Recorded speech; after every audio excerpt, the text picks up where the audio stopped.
Yo, what is up guys, Delboy here, aka Blue Collar Sports TV. Hope you guys are doing well. Something a little bit different for this video. I wanted to make a list of my top 5 Mexican fighters in the sport in 2019. Bear in mind, this is my own personal list, this is my own opinion, feel free to disagree.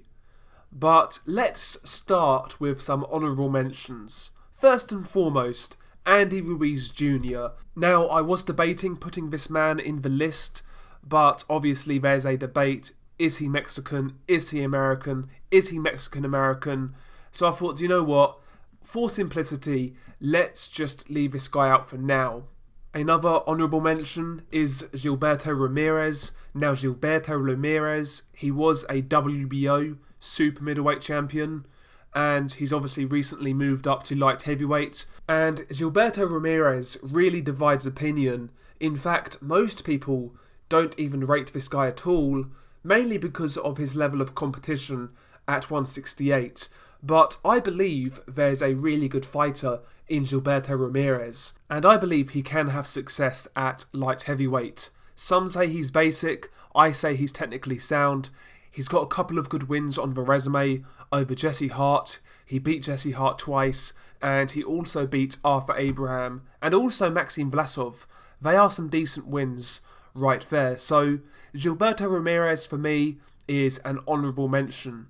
And one more honourable mention, we have Luis Nery. Luis Nery, a former bantamweight champion. He's still fairly young. Luis Nery is only 24 years old, and he's got a lot of time ahead of him to do some great things. I love his style. He's a southpaw. He's big for that weight class. Very aggressive. He punches hard. And yeah, I believe there is a good upside to Luis Nery. But he never made this list due to previous PED violations. Obviously, he failed a drug test before his fight with Shinsuke Yamanaka. So there we go. But I do believe Luis Nery is a very good fighter and a guy with potentially a very good future. So Luis Nery is an honourable mention in this video. But anyway, let's get on to the actual list. At number 5, we have the WBC Super Featherweight Champion Miguel Berchelt, with a record of 36-1, 32 of those 36 wins coming by way of knockout. Miguel Berchelt is a very good fighter, extremely fun to watch. He's a puncher, he's aggressive, and for me, at Super Featherweight, now Gervonta Davis has moved up. For me, he is the number 1 guy in that weight class. If you look at his resume, he's got a couple of good wins. He beat Francisco Vargas twice, he's beaten Miguel Roman, and also he beat Takashi Miura. They are some decent wins in my opinion, and I see this guy as the best fighter at Super Featherweight. He's actually got a fight against Jason Sosa coming up on the 2nd of November.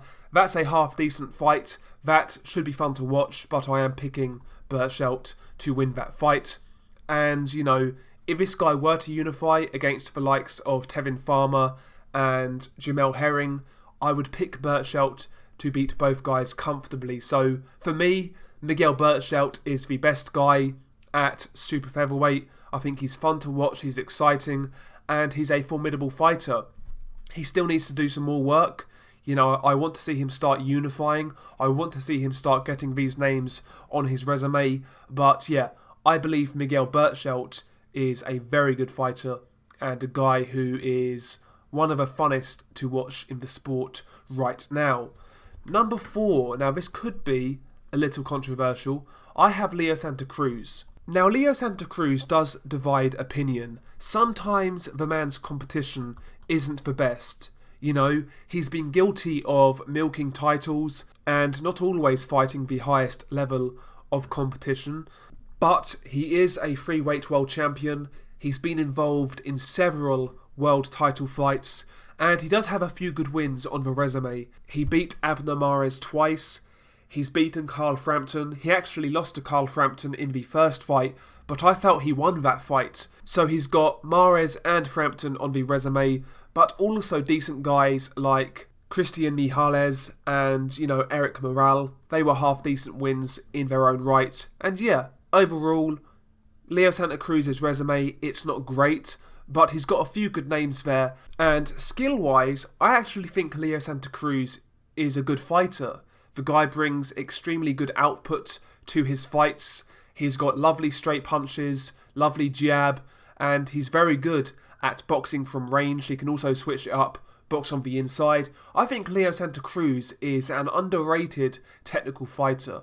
If you look at him, look at how he keeps his shape, how he brings his punches back and puts his hands to his chin. Basic things, but things a lot of guys don't do. Leo Santa Cruz is a fundamentally sound boxer, an exciting fighter, a guy who can go on to do some more good things, and in my opinion, just a genuine world-class fighter. Now, like I said earlier, I would like to see Leo Santa Cruz step it up. Sometimes he's been guilty of fighting a lower level of competition. That much is true, but I still rate the guy extremely highly, and when he does fight, I really enjoy watching him fight. So there we go. At number 4, we have Leo Santa Cruz. At number 3, we have the WBO Super Bantamweight champion, Emmanuel Navarette. Navarette is 29-1 with 25 knockouts, and for me, he is a formidable fighter, and he's quickly becoming one of my favourite fighters in the sport. I just love watching this guy fight. I really do.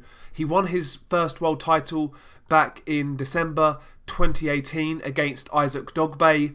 Isaac Dogboe was 20-0 going into that fight. He was getting hyped himself, a big puncher, a strong dude, but Emmanuel Navarette beat the hell out of him in that fight.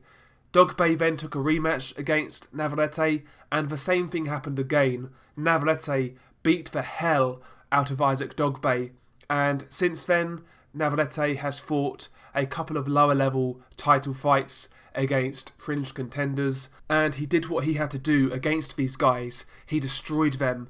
Now, his ranking on my list might be a little inflated, but, like I said earlier, first and foremost, I love watching this guy fight, but I think he's a formidable fighter at Super Bantamweight. I really do. If you look at the contenders and champions at Super Bantamweight, guys like Rigondeaux, Ray Vargas, Danny Roman, TJ Dehaney, I would not pick any of these guys to beat Navarette. I think Navarette's aggression, power, pressure, size would be too much for all of these guys, if I'm being honest. And for me, he's not only a brute who relies on his size, I believe he's actually improving technically. He's got a great jab when he uses it, he cuts the ring off extremely quickly, he gives you no breathing space, and, he's a master pressure fighter. He reminds me a little bit of Antonio Margarito, but I actually believe he's a little bit more crisp than Margarito in regards to his punch technique. I think he's a little bit more refined, and going forwards, I totally expect Navarette to do some big things. I'm expecting a lot from Emmanuel Navarette, and that is why he is number 3 on my list. I think the guy's a very good fighter, and a fighter that every boxing fan should want to watch. Great to watch. Number 3, Emmanuel Navarette. At number 2, one of my favourite boxers in the sport today, we have Juan Francisco Estrada. 40 wins, 3 defeats, 27 of those 40 wins coming by way of knockout, a 2-weight world champion who has fought top competition in his career. I mean, if you look at some of his wins, he's beaten Saul Rungvisai, he's beaten Carlos Cuadras, he's beaten Giovanni Segura, he's beaten Milan Melindo. Melindo was undefeated when Estrada beat him. He's beaten Brian Valoria. They are all very good wins. They really are. And even if you look at his defeats, one of his defeats took place early on in his career. That was what it was. But his defeats to Roman Gonzalez and Saul Rungvisai, both fights were extremely close, and both of those fighters he lost to were ranked pound for pound, and arguably, maybe some people out there believe he won those fights. He really competed against those guys, and obviously he avenged that defeat to Saul Rungvisai. So, for me, Estrada, pound for pound, is one of the best in the game. I think he's a beautiful boxer to watch. He reminds me a little of Juan Manuel Marquez. A bit more fluid, not quite as flat-footed, but stylistically, I believe they are similar. You know, counter-punchers, very good boxers, good technically, and they can have a war.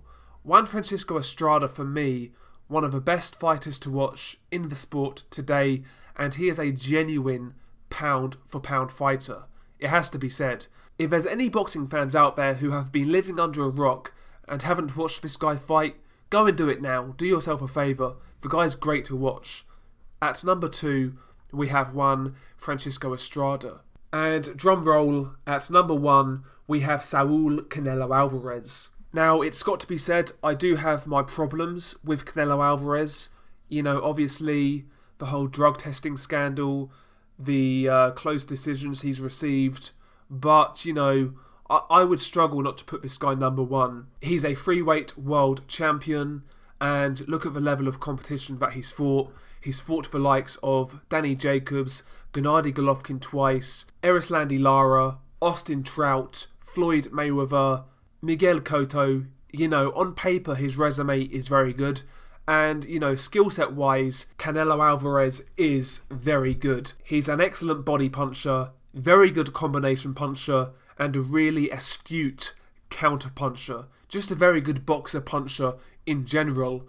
And listen, when Canelo is on form, he's great to watch.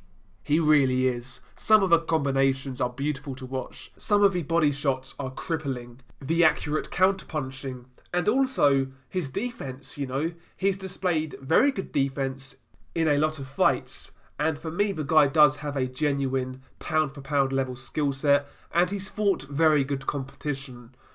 Now, like I've said, I'm not the biggest advocate of Canelo, but I cannot sit here and lie to myself and call the guy a bad fighter. He's not. He's very good, he's extremely skilled, and he is one of the best fighters to watch in boxing right now, as far as I'm concerned. So there we go. That is my list. I'm sure a lot of you guys will disagree, but, you know, this is just my list. I would be intrigued to hear yours below. Share your thoughts. Peace.